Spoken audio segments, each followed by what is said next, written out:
Hi crochet lovers! Today I'm going to show you how to create this really easy crochet stitch. It is called a ribbed stitch and can be done using a slip stitch, a single crochet or a double crochet. Right now I will demonstrate the easiest one to make, which is a slip stitch design. Let's get started. For this project we will need any type of chunky yarn and a bigger size crochet hook. I'm using a 6mm crochet hook and this is the yarn I'm using. As I mentioned, you can use any yarn you like as long as you use a hook that matches the yarn instruction regarding size. To begin, we'll make a slip knot, then we'll chain 7.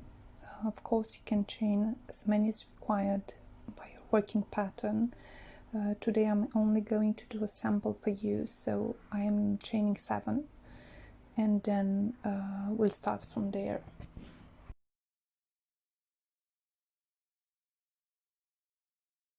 Next we are going to slip stitch in the second chain from the hook. So insert your hook into the chain, yarn over and pull through the loop. You will then slip stitch in every chain until the end of the row. So keep going, repeat the steps I've showed you, and we'll meet you at the end of the row.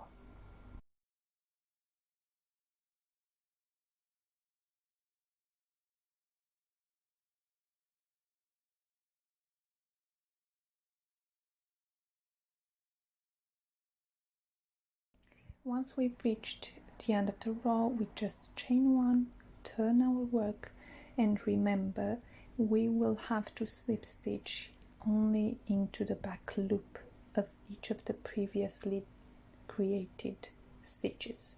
So back loop only, insert your hook, yarn over and pull through. This is a slip stitch, you keep going like this. In case you are a beginner, which I believe you are since you are watching this tutorial, please take your time, don't hurry, check the stitches carefully, because sometimes the first couple of rows will be a bit more difficult to see, and if they get tight, don't be afraid to check again and make sure you are inserting your hook into the right chain or the right stitch. Just another thing to keep in mind is that for this design we are only working into the back loop of our stitches, so only one loop that we are using the back loop. We are not inserting the hook into both loops of the stitch. As you can see, I keep repeating the same steps every row.